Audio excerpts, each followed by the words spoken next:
C'est un exposé de philosophie sur les rapports entre le hasard et l'explication. La première partie de mon propos, c'est une analyse conceptuelle de ce qu'on entend par hasard. Donc quelque chose qui va ressembler pas mal à de la philosophie du langage, pour ceux qui font de la philosophie, ou qui en lisent. Et puis ensuite, je vous parlerai de philosophie des sciences, c'est-à-dire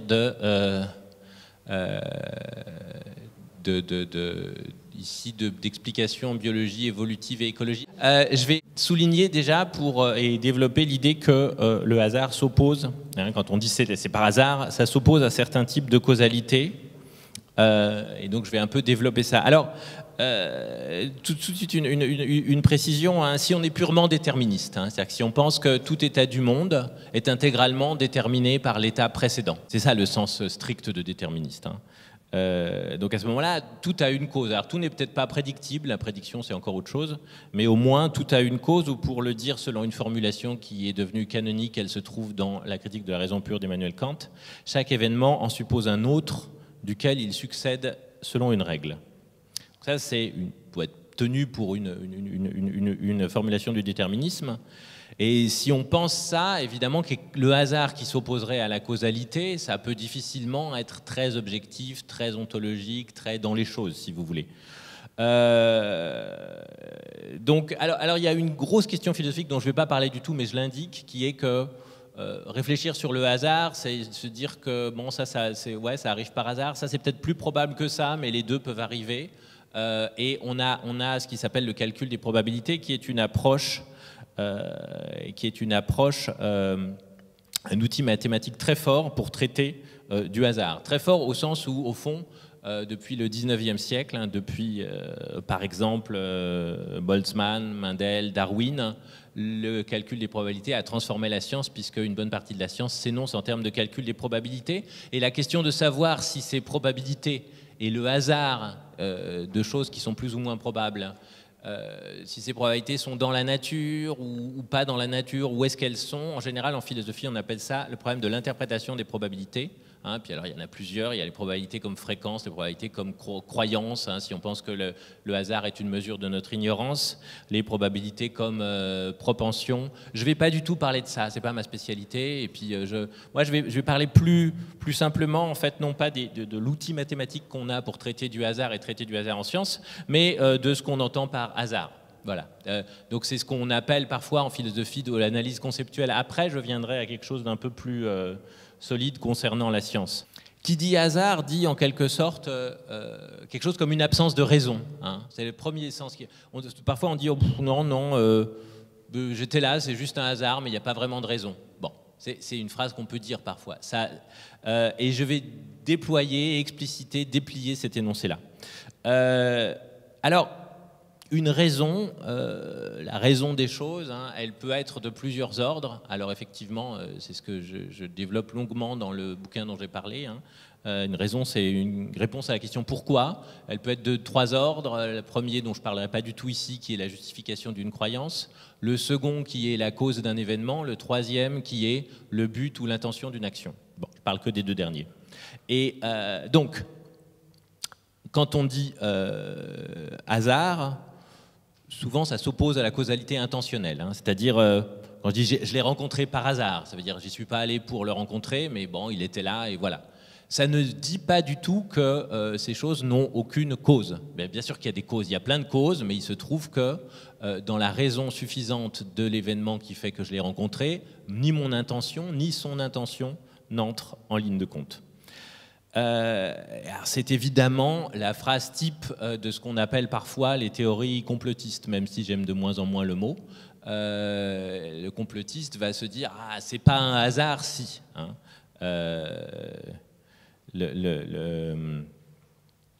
Et c'est pas un hasard si le nom de Zemmour commence par un Z, c'est à la fin de l'ordre alphabétique, on y vient toujours après, il a le droit de rien dire et tout ça. Voilà, c'est la théorie du complot. Cette expression, ce n'est pas un hasard si, n'exclut pas du tout le fait que l'événement ait plein de causes.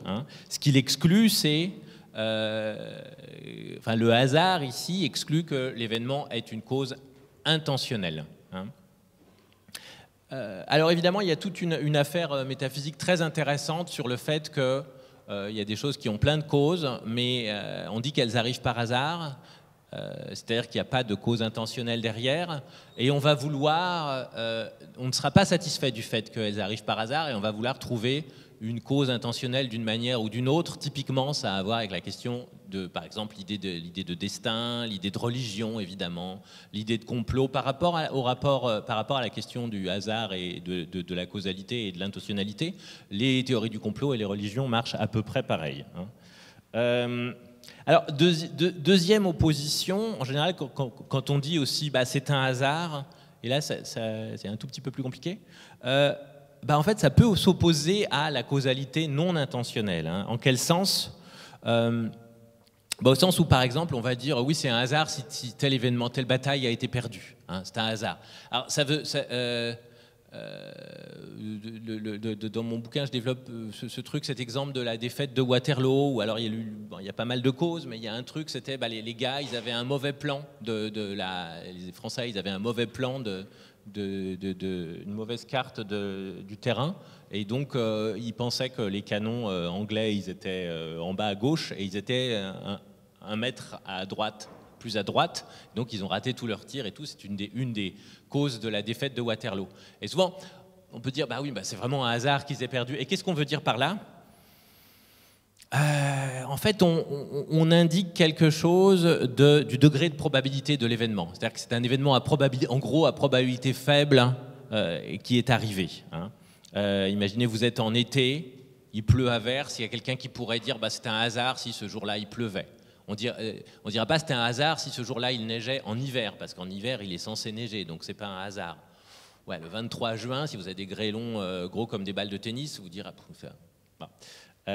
c'est un hasard. Le hasard a à voir avec une probabilité faible, hein. Ce qui veut dire inversement que, en fait, intuitivement, on va penser que les événements à probabilité forte, hein, il neige en hiver, reflètent quelque chose comme les propriétés naturelles des choses. Et donc quand ils ont lieu, ce n'est pas du hasard.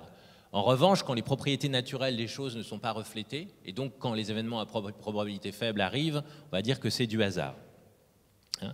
Alors c'est assez intéressant parce que, en fait, quand on réfléchit un tout petit peu, je ne sais pas si certains d'entre vous ont vu le film de Woody Allen qui s'appelle Scoop, hein, c'est un film c'est un film policier. Le personnage principal est un tennisman, et donc à la fin, il y a un truc et il y a vraiment un événement qui se passe complètement par hasard, et son destin est sauvé, mais parce qu'il a lancé un truc qui finalement est tombé dans l'eau. Et la métaphore, c'est donc il finit par jouer au tennis, et puis il renvoie un service, et la balle frotte le filet, et elle tombe du bon côté. Donc elle tombe du côté de son adversaire, et il gagne le match. Et typiquement, c'est quelque chose on va dire, oui, par hasard. Bon. Et il y a quelque chose là-dedans de ce qui se passe, c'est un événement finalement à probabilité pas faible, en fait, c'est à probabilité 1/2, hein. Et donc parfois on dira cette chose a eu lieu par hasard parce qu'il y avait une alternative entre deux événements, et en fait les deux avaient la même probabilité, les deux étaient plus ou moins équiprobables. Et donc il n'y a pas de raison que ce soit plutôt l'un que l'autre, puisqu'il y a 50% de chance pour l'un, 50% de chance pour l'autre, donc on va dire que c'est par hasard. Et donc ce qui est très intéressant ici, c'est qu'au fond, le terme hasard, hein, quand il se relie à la causalité, j'ai dit c'est parce qu'il n'y a pas de causalité connaissable ou connue qui explique l'événement. En fait, ce terme de hasard, il couvre aussi bien des cas où il s'agit d'événements à probabilité faible que des cas où il s'agit d'événements à probabilité égale à la probabilité de leur opposé. Hein, ça va jusque-là? Je souligne ça parce que je vais parler de biologie un petit peu après, et ça va avoir avec un truc très important en biologie de l'évolution qui s'appelle la dérive génétique, qui a aussi ces deux sens-là. Alors, ce que je suis en train de dire, c'est qu'au fond, le terme de hasard est assez instable sémantiquement, ce qui n'est pas un hasard, puisque c'est un terme de la langue naturelle, hein, et depuis Frege, on sait que la langue naturelle laisse à désirer, on ne parle pas en langue de logique formelle, malheureusement. Et effectivement, si vous regardez les langues, par exemple, c'est un bon indice, hein, les langues. En français, on a hasard, aléatoire, on a chance pour dire à peu près, stochastique pour dire à peu près la même chose. En anglais, on a chance, random, stochasticity, on a luck aussi, et randomness, on a fluke aussi pour dire un truc qui arrive, mais vraiment un coup de peau, quoi. Il n'y a pas vraiment d'équivalent en français. Donc il n'y a pas de correspondance terme à terme entre les termes, En grec ancien, on a tuké automaton. Donc si vous faites de la philo, un jour vous aurez un cours sur automaton et tuké chez Aristote. Il y a une différence très fine, etc. Le fait que vous ayez un champ sémantique de hasard dans différentes langues et les termes qui ne correspondent pas exactement, ça dénote cette instabilité du terme dont je suis en train de vous parler. Hein. Alors, il y a aussi, je vous ai dit, bon, le hasard, c'est par hasard, on peut vouloir dire que c'est quelque chose qui ne résulte pas d'une intention. C'est un hasard, donc pas d'une raison comme intention. Ça peut aussi être une absence de raison comme cause connue et forte, hein, un événement à probabilité forte, ou cause connue, mais entre guillemets de force égale à une cause opposée. Probabilité et deux événements équiprobables. Mais on parle parfois de hasard pour l'événement qui n'aurait pas de cause du tout. Hein. Alors là, c'est pas ma compétence, mais bon, j'ai un peu lu. Et on tombe là sur des événements des événements quantiques, hein, des événements de physique quantique qui n'auraient aucune cause ni connue ni même existante. Hein. Si vous prenez la désagrégation d'un noyau d'atomes de césium-135, hein, ce qui soit dit en passant est ce qui sert à définir à la seconde, pas indirectement, mais c'est ça la base de la seconde. Les atomes radioactifs, ils ont une demi-vie, c'est-à-dire que ce qu'on appelle une demi-vie, c'est le temps au bout duquel, quand vous avez des atomes, la moitié des radioactifs, la moitié des noyaux se sont désintégrés. Bon. Cette demi-vie, c'est une propriété naturelle de l'atome en question. Maintenant, si vous regardez donc c'est le temps au bout duquel vous avez une chance sur deux que votre noyau se soit désintégré. Si vous regardez un noyau, il se désintègre à un moment donné, vous ne pouvez pas... ça, c'est ce qu'il y a des philosophes qui pensent que c'est un hasard pur. C'est-à-dire qu'il n'y a pas de... ça pourrait avoir lieu, ça pourrait ne pas avoir lieu. Il n'y a pas de cause qui l'explique, que ce soit plutôt à ce moment-là qu'à un autre moment. Donc ce serait une sorte de hasard pur au sens où il n'y a pas de cause ni connue, ni connaissable, ni même éventuellement existante à l'événement selon lequel, à un instant donné, un noyau d'atomes de césium-135 se désagrège. Mais évidemment, la période selon laquelle il y a une chance sur deux, encore une fois, que vos atomes se soient désintégrés, est, elle, déterminée. Elle est nécessaire. Donc il y a une ambiguïté là, et j'en viens à mon deuxième point, qui est assez simple, hein, qui est que les événements qu'on appelle dus au hasard doivent être précisément spécifiés. Hein. Donc là, il est nécessaire qu'un atome de carbone se désagrège en accord avec ce qui est sa demi-vie propre, mais quand il est radioactif, hein, mais l'instant où il se désagrège est un hasard. Idem si vous pensez par exemple, un exemple beaucoup plus trivial, mais voilà, vous avez Nadal qui joue contre moi par exemple au tennis, un exemple au hasard. Donc il est absolument certain que Nadal va gagner, hein, mais quelqu'un dirait oui, mais alors si la question qui va gagner est une question avec une réponse déterminée et nécessaire, la question quel sera le score exact, bon, je pense que ce sera, ouais, là c'est un mauvais exemple, ce sera 6-0, 6-0. Mais bon, prenez un autre joueur, hein, je dirais, le meilleur joueur de l'amicale des joueurs de tennis de Dax, par exemple, peut-être qu'il pourra mettre un point à Nadal dans un jeu, quoi. Voilà. Ben, Nadal fera une double faute. Il faut spécifier l'événement. Hein. Nadal gagne, c'est pas un hasard. Nadal gagne sous tel et tel et tel et tel score très précis. Ça, on pourrait dire, bah oui, c'est un hasard. Là, il a fait une double faute. Bon, c'est un hasard. Oui, Ce qui permet d'éclairer un peu ça, c'est une distinction, hein, cette dualité-là, que fait un philosophe qui s'appelle Fred Dretske, qui était un philosophe de l'esprit américain, qui a écrit un livre très important qui s'appelle Explaining Behavior, Expliquer le comportement, traduit il y a un an ou deux aux éditions matériologiques d'ailleurs. Et Dretske distingue ce qu'il appelle les causes structurelles et les causes déclenchantes d'un événement. Hein.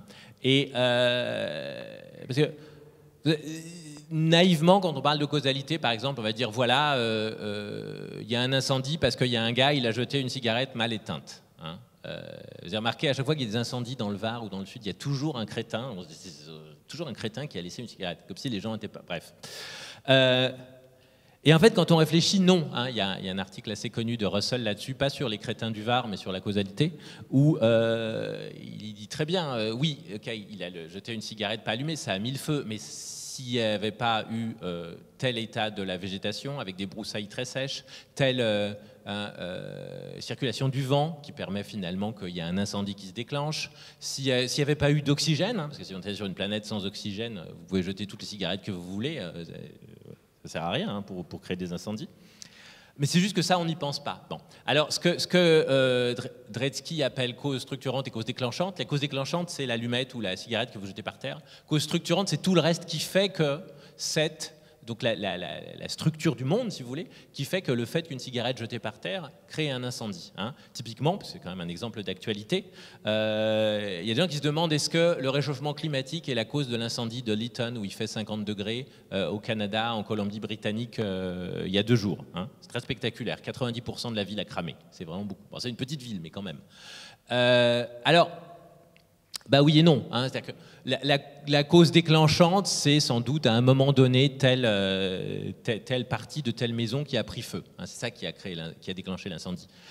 Mais la cause structurante, évidemment, c'est d'une part l'état de chaleur de la région à ce moment-là, et au-delà, le fait que le réchauffement climatique rendait cet état de chaleur beaucoup plus probable. Hein. Donc la cause structurante, c'est un ensemble de phénomènes qui inclut le réchauffement climatique. Hein, ça marche avec beaucoup de choses. Hein. Si vous pensez au Covid, hein, le Covid-19, il y a une cause déclenchante que tout le monde cherche. Hein. Est-ce que c'est un pangolin? Est-ce que c'est un vison? Est-ce que c'est un gars qui est parti du laboratoire avec des virus dans sa poche? Parce que des fois, on oublie. Hein. Bon, ça d'accord. Mais par ailleurs, le fait que ça fasse une pandémie mondiale, il y a des causes structurantes. Hein. Si par exemple il n'y avait pas eu le même type de trafic aérien, s'il n'y avait pas eu...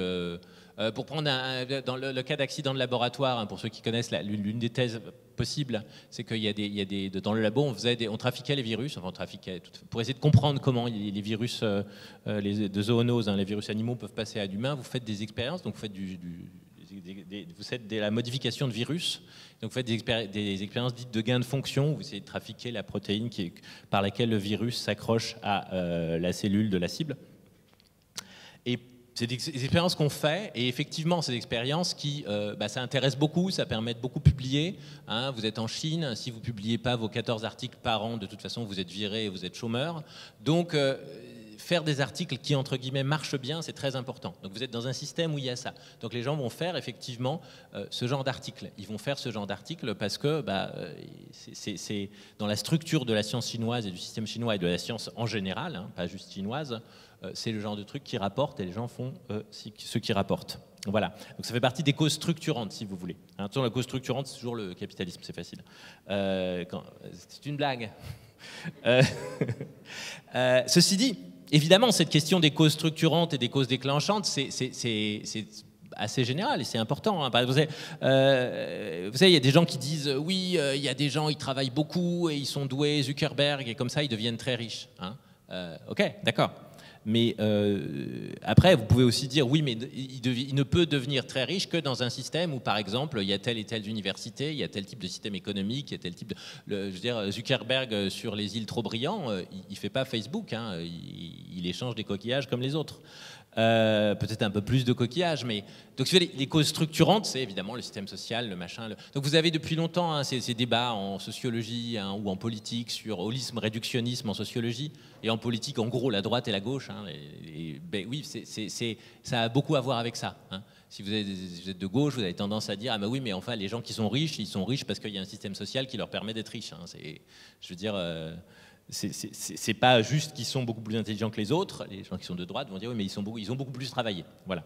Moi, je me souviens en sciences, hein, il y a des gens. Alors les riches, ça s'appelle il y en a, ils sont très riches. Ça s'appelle des hyper-publiants. Ils publient plus qu'un article par jour. Donc c'est fort. Hein, il y en a une vingtaine. Il y a un journaliste qui les a interrogés dans Nature. Et il y a des mecs qui répondent ah ben non, mais je travaille beaucoup. Comment vous faites pour publier plus d'un article par jour? Il y a des gars qui répondent je travaille beaucoup. Donc voilà, c'est merveilleux, c'est la réponse. C'est pas vrai, hein, c'est parce qu'il est aux 200 000 esclaves. Hein, depuis les pyramides, ça n'a pas trop changé, ça. Alors, cause structurante, cause déclenchante. Quand on dit que quelque chose est un hasard, en fait, on va dire que si je pose la question pourquoi un feu, pourquoi l'incendie de Lytton maintenant, hein, il y a une série de causes déclenchantes très très très longues hein, et pas robustes. Pas robuste, c'est-à-dire que bon, là, c'est telle maison qui a pris feu, mais si le gars, il n'avait pas mis son grille-pain à cet endroit-là, il n'aurait pas pris feu, d'accord? Donc, il y a une série de... Et donc, cette série de causes déclenchantes étant pas robuste comme ça, elle est très difficile à reconstituer, hein. Elle est sans doute pas connaissable. En revanche, La cause structurante, qui est en gros le réchauffement climatique, en tout cas tout un tas de facteurs climatiques, elle est stable, on la connaît, elle est robuste, on peut la connaître et l'établir. Hein. Alors, quand la réponse à une question est telle que c'est surtout les causes structurantes qui répondent à la question pourquoi cette chose a eu lieu, on ne dira pas que c'est un hasard. Quand la réponse à la question est plutôt de l'ordre des causes déclenchantes, hein, la réponse à la question pourquoi l'incendie de Lytton a eu lieu ce jour-là, a commencé dans telle maison, bah, la réponse a à voir avec comment était faite la maison, comment les objets étaient disposés, etc. Oui, c'est un hasard. Idem, hein, pourquoi tel incendie a commencé tel jour? Parce que voilà, la foudre est tombée sur tel arbre. Bon, pourquoi il a commencé à tel moment? C'est un hasard, ok. Mais en revanche, pourquoi il y a eu un incendie? C'est pas vraiment un hasard. S'il n'était pas tombé sur cet arbre, il serait tombé sur un autre arbre, l'éclair. Alors, donc le hasard, on en parle quand les causes structurantes d'un événement, d'un fait, d'une propriété ne sont en gros pas suffisantes pour tout un tas de critères, hein, pour expliquer que cet événement ait lieu de manière générale. Hein. On va dire, ah, on est en été, il neige, c'est un hasard, il neige pas. L'été est quand même une cause structurante de tout ce qui se passe, mais c'est difficile d'en dériver le fait qu'il neige. Okay, donc on va dire que c'est un hasard. Alors, le fait que les causes structurantes ne peuvent pas suffire à expliquer un événement, il y a deux manières pour que ça ait lieu. Soit que ces causes structurales ont un poids relativement faible, hein, par rapport à la question donnée. Hein, pourquoi l'incendie a-t-il commencé à ce moment-là, ou parce que les causes structurantes sont telles qu'elles confèrent une probabilité équiprobable à deux événements. Et donc on revient sur mes deux choses, hein, mes deux sens du mot hasard, soit quand un événement de probabilité faible qui arrive, soit un événement qui a une probabilité égale à celle de l'événement opposé. Alors la question qui se pose et que je voulais aborder là, c'est est-ce que le hasard, à partir de là, explique quelque chose? Et il semble évidemment que le hasard explique rien. Je vous ai fait toute une discussion sur le fait que le hasard, c'est un peu l'opposé de la raison. Hein. Et si c'est l'opposé de la raison des choses, bah, la raison, c'est ce qui explique, donc le hasard ne serait pas une explication. Alors, et d'ailleurs, il a fait un PowerPoint, il y a 2 slides. Et d'ailleurs, le philosophe Wesley Salmon, hein, comme saumon en anglais, a beaucoup insisté sur le fait, alors c'est celui qui a le plus poussé l'idée sur laquelle les explications sont une recherche de cause. Bon, vous allez me dire c'est trivial. Non, en philo, c'est pas trivial. Hein. Bon, je passe les raisons pour lesquelles c'est pas trivial. Et Solomon disait, en fait, la plupart des théories des explications sont telles qu'elles ont une présupposition implicite qui est que si quelque chose X explique l'événement E, alors il est faux que cette chose X explique aussi le contraire de l'événement E. Hein. Et Solomon disait non, c'est pas bon ça, parce qu'en physique quantique, ça marche pas comme ça. Hein. En physique quantique, que votre atome se désintègre ou que votre atome se désintègre pas autant T, c'est les mêmes causes, c'est la même structure du monde qui cause ça. Donc, voilà, c'est le premier à dire non, mais peut-être, parce que, évidemment, un événement à probabilité forte, si on montre que E a une probabilité forte, on est content, ça a expliqué l'événement E. Mais ça n'expliquerait pas que le contraire de l'événement E arrive et on dirait que le contraire de l'événement E est du hasard. Alors, moi, ce qui va m'intéresser maintenant, dans ce qui me reste, c'est le hasard et la nécessité en biologie et en écologie. Hein. Le rapport entre les deux, c'est la théorie de l'évolution, évidemment, c'est la biologie évolutive. Donc, vous savez sans doute, puis il y a plein de gens qui vous ont expliqué ça ici, qui sont parfois mes amis et collègues, que la biologie évolutive explique la plupart des traits par la sélection naturelle. La sélection naturelle, c'est la variation aléatoire, hein, donc la mutation génétique, la recombinaison génétique, plus un filtre environnemental. Hein, ceux qui ont des propriétés telles que, par exemple, dans l'environnement, ils courent plus vite pour échapper aux prédateurs. Hein, le filtre environnemental, c'est les prédateurs. Ceux-là vont se reproduire mieux et donc transmettre leurs propriétés, leurs traits, donc leurs gènes aux générations suivantes. Il y a quelque chose de nécessaire dans le filtre. Hein. C'est nécessaire que ceux qui courent plus vite échappent aux prédateurs et quelque chose de hasard dans la variation aléatoire. La mutation génétique est aléatoire et Ici, quand on dit aléatoire, au sens strict, l'aléa s'oppose, hein, c'est mon premier sens de hasard. Évidemment qu'il y a des causes thermodynamiques, chimiques, tout ce que vous voulez aux mutations génétiques, mais l'idée c'est que les mutations n'ont pas l'intention d'être adaptatives. Elles ne sont pas orientées vers le fait de faire du bien au porteur de la mutation génétique dans son environnement. Donc la sélection, c'est un mixte, hein, c'est le titre de Monod, Le hasard et la nécessité. Son livre fameux, il s'intitulait comme ça parce qu'il savait bien que la sélection naturelle, c'est le hasard de la variation et la nécessité du filtre environnemental, comme disent les écologues. Hein. Alors, ça c'est un premier degré de hasard. Puis alors, il y en a un autre, et c'est celui-là qui m'intéresse là tout de suite, qui est ce qu'on appelle la dérive génétique. Hein. Alors, ça a été développé par le généticien des populations Stuart Wright, dans les années 30. Hein. Et c'est quoi la dérive génétique? En gros, c'est de l'erreur d'échantillonnage. Alors, en fait, c'est compliqué. Il y a un article de ma collègue Ania Plutinsky qui est très bien fait, il y a une dizaine d'années, qui explique très bien que en fait, le terme a plein de sens, exactement comme le mot hasard, en fait. Et c'est pas un hasard, parce que c'est la même chose. Et donc, ça mélange un peu des sens. Mais, en gros, l'idée, c'est que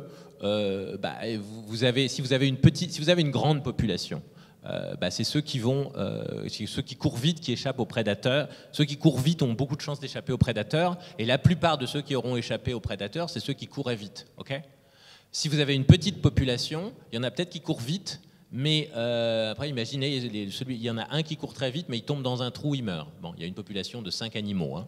Et c'est ceux qui courent moins vite qui vont survivre et se reproduire, et voilà. Donc, la sélection naturelle, entre guillemets, n'a pas marché. Ça s'appelle la dérive génétique. Hein.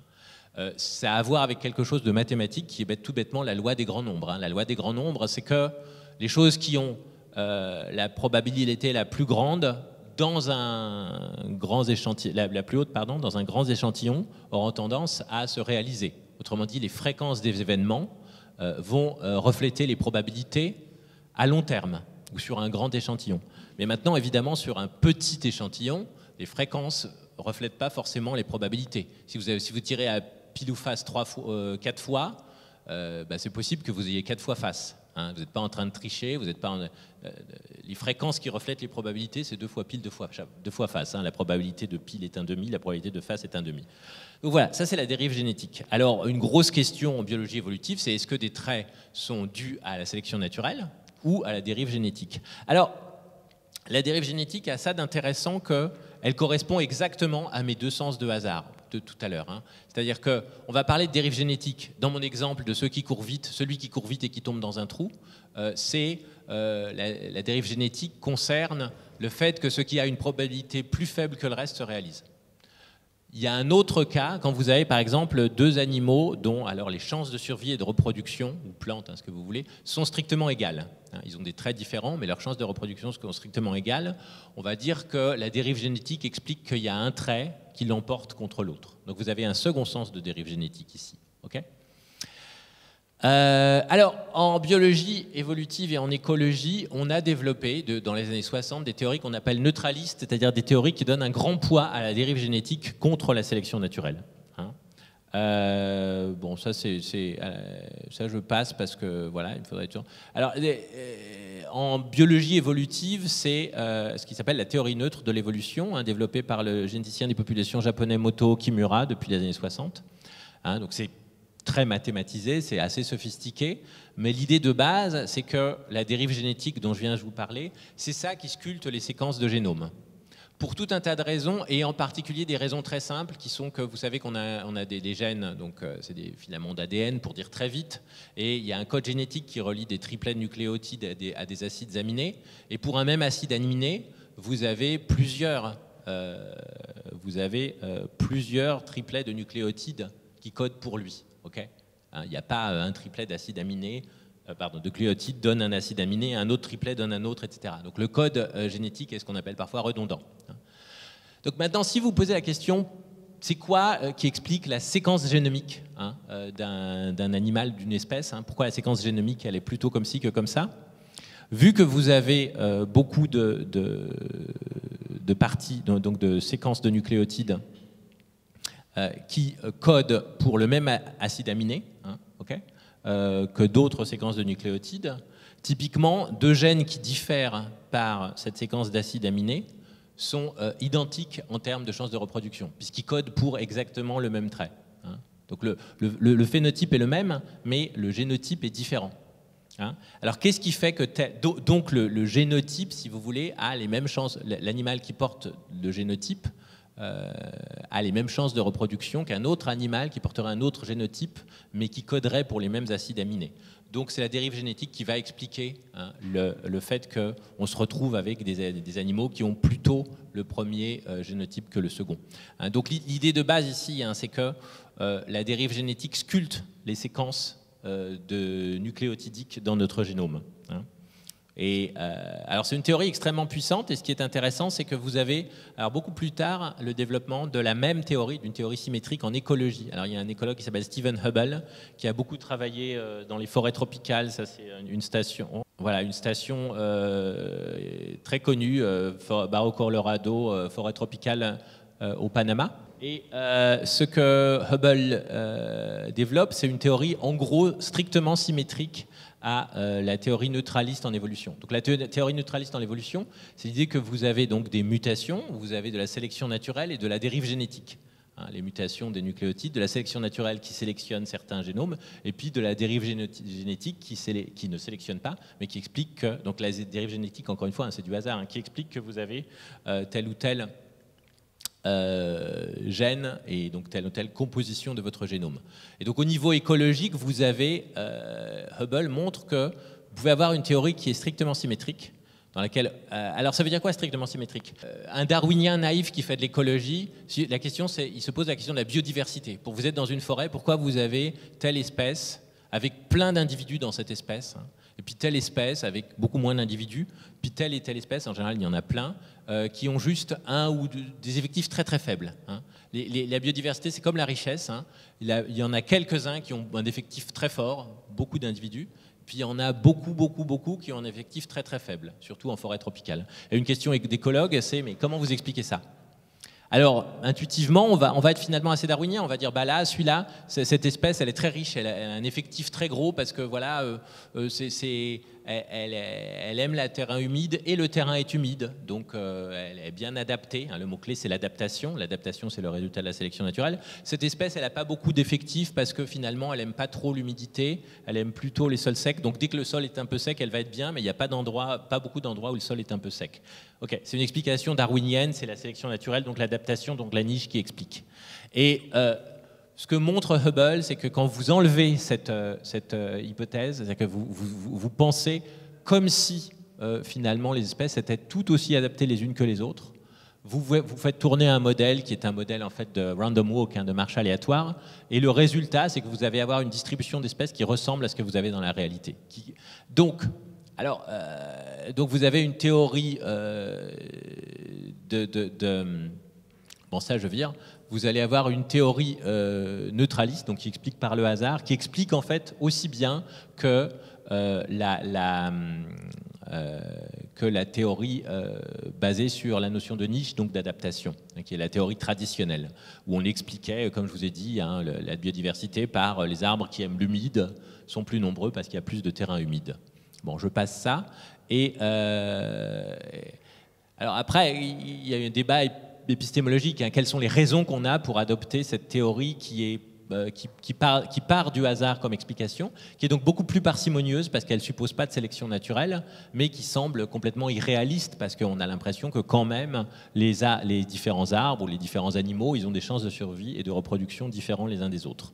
Alors voilà, je voulais terminer avec ça, c'était assez spéculatif, c'était l'idée que l'évolution neutraliste, hein, celle de Kimura, ça concerne la composition des génomes, donc c'est vraiment de l'échelle très microscopique. L'évolution de Hubble, ça concerne de la théorie neutraliste en écologie, ça concerne la composition des écosystèmes. Donc tout se passe comme s'il y avait, si vous voulez, à l'échelle très petite, le hasard l'emporte pas mal. À l'échelle très grosse composition des écosystèmes, le hasard a l'air de jouer un grand rôle. Et aux échelles intermédiaires, c'est-à-dire en gros les organismes, les traits des organismes, les espèces, l'apparition des espèces, la sélection naturelle, donc le contraire du hasard si vous voulez, est beaucoup plus explicative. Voilà, j'arrête là. Merci beaucoup. Ce que j'ai remarqué, c'est qu'on prend comme événement souvent pour se demander si c'est hasardeux ou pas, les événements qui ont effectivement lieu. Mais est-ce qu'on ne pourrait pas se demander si les événements qui n'ont pas lieu sont aussi, enfin les prendre en compte en fait dans le questionnement du hasard? Je ne sais pas si vous voyez ce que je veux dire. Par exemple, il y a un incendie au Canada. Là, on va s'attarder sur à quel point c'est probable, mais on s'attarde rarement sur à quel point c'est probable qu'il n'y ait pas d'incendie à cet endroit-là, par exemple. Et là, ça changerait vraiment la perspective de la question. Ouais, non, je vois bien l'idée. En fait, si vous voulez, pour faire un tout petit peu pas de plus, bon, moi, la manière dont, avec pas mal de philosophes, dont David Lewis, qui était un philosophe analytique mort il n'y a pas très longtemps, je vois les choses. Vous pouvez penser en termes de monde possible. Hein. Donc, si vous pensez en termes de monde possible, donc ça, c'est le monde actuel. Hein, il y a un monde possible qui est proche de celui-ci, où là, je suis Isabelle Drouet. C'est Isabelle Drouet qui parle. C'est le monde. Le monde, en gros, c'est le même monde, sauf qu'au moment où Isabelle a décidé qu'elle ne pouvait pas venir, il y a une bifurcation, et là, il y a un autre monde, et puis il y a un autre monde, qui est le monde où Isabelle n'a pas décidé qu'elle ne pouvait pas venir, et il y a une bifurcation. Et quand vous pensez donc en termes de monde possible, vous avez donc une infinité de mondes possibles, hein, c'est totalement indénombrable. Ces mondes possibles... en gros, plus un événement dans notre monde a lieu dans beaucoup d'autres mondes possibles qui lui ressemblent, moins on va dire qu'il est hasardeux. C'est un peu une autre manière de parler de dire ce que je racontais sur les causes structurantes. Donc, si vous voulez, on prend forcément en compte les choses qui n'arrivent pas. Et la question, c'est plus les choses, si vous voulez, les choses qui n'arrivent pas, on les verra comme des hasards si elles sont dans l'ensemble des mondes possibles très isolé de l'ensemble des mondes possibles, proche d'une autre et qui nous ressemble, pour dire vite. Donc, si vous voulez, je pense que quand on analyse la notion de hasard, on a à considérer les choses possibles qui ne se réalisent pas. Et la question, c'est de savoir si elles sont dans un monde possible proche d'une autre ou loin d'une autre. Et ça veut dire quoi, proche d'une autre ou loin d'une autre? Ça veut dire qu'est-ce qu'il faudrait changer dans ce monde-ci pour que l'événement possible mais qui ne s'est pas réalisé se réalise. Il ne faudrait pas changer grand-chose dans ce monde-ci pour que Isabelle soit ici à ma place. Il faudrait sans doute changer beaucoup de choses dans ce monde-ci pour qu'il n'y ait pas du tout en ce moment d'incendie au Canada. Parce qu'en gros, il faudrait changer la civilisation industrielle. Je ne sais pas si ça répond un peu à votre question, mais voilà, c'est l'idée que la notion de hasard, pour faire une bonne analyse de la notion de hasard, je pense qu'il faut considérer aussi évidemment les mondes possibles, pas seulement la chaîne de cause qui a lieu dans le monde réel, même si, bon, si vous faites une analyse de la notion de cause, vous risquez de retomber aussi sur les mondes possibles, mais voilà. Alors justement, pour rebondir là-dessus, d'abord merci de votre exposé. Je remarque qu'il repose beaucoup sur la notion de cause et sans critique de la causalité, qui est aussi un abord possible. Et si je suis bien ce que vous avez dit sur la théorie de l'évolution, est-ce qu'on peut dire que le hasard est causal dans les deux situations, à la fois dans la dérive génétique et à la fois s'il y a sélection naturelle, ou est-ce qu'il est causal uniquement dans la dérive génétique et pas dans la sélection naturelle, puisqu'il y a le filtre de la sélection et de l'environnement? Alors, la réponse, ce serait qu'effectivement, le hasard a un rôle, en tout cas causal. Il y a plein de gens qui diraient, et moi aussi d'ailleurs pour un certain nombre de raisons, en gros, une cause, c'est spécifique. X cause spécifiquement Y, et le hasard n'est pas spécifique. C'est-à-dire que Y arrive, mais ça pourrait être n'importe quoi d'autre. Donc, il y a un vrai débat, en particulier en écologie. Hein. Il y a des gens, dont moi, qui disent que, par exemple, la dérive écologique, en l'occurrence, n'est pas un processus causal. Il y a d'autres gens qui disent si, c'est un processus, donc c'est une cause. Enfin, bon, ça, c'est un peu sémantique. Mais ce qui n'est pas sémantique, c'est que, donc effectivement, le hasard, en tout cas, explique dans le cas de la dérive génétique. Et dans le cas de la sélection naturelle, il y a effectivement une part de hasard qui est la variation. Mais après, il y a une question. Mais si vous voulez, l'étape de filtre, qui est dans la sélection naturelle, l'étape proprement sélective, fait que c'est quand même difficile de dire que le hasard est explicatif. Encore une fois, parce que dans ce cas-là, la cause est spécifique. C'est-à-dire que s'il y a sélection naturelle, il y a sélection naturelle de tel trait pour telle demande environnementale. Il y a sélection naturelle de tel trait. Donc, alors que le hasard, quand vous dites bah, ça c'est du hasard, par exemple, là, quand je parle de dérive génétique, bah, si vous avez je sais pas, deux couleurs de fourrure qui donnent les mêmes chances de survie et reproduction, c'est l'une et pas l'autre. Okay, donc on va dire que c'est arrivé par hasard. Le hasard est peut-être explicatif, on appelle ça la dérive génétique. Mais comme ça aurait pu être l'autre, vous n'avez pas cette spécificité qui est intrinsèque au concept même de hasard, de causalité, pardon. Donc voilà, après il y a plein de manières philosophiques de déployer cette notion de spécificité en termes éventuellement en termes de contrefactuel, en termes de processus microphysiques. Enfin bon, là je rentre pas, je rentre pas là-dedans parce que bon, il y a des énormes analyses de la causalité qui sont effectives, qui sont à faire et mais bon, si je commence à parler du hasard, il faut que je suppose quand même que la notion de causalité est connue, marche, etc. Parce que sinon, c'est sans fin. Mais ouais. Donc voilà, la réponse à la question, c'est oui, le hasard, la dérive génétique, c'est une explication par le hasard.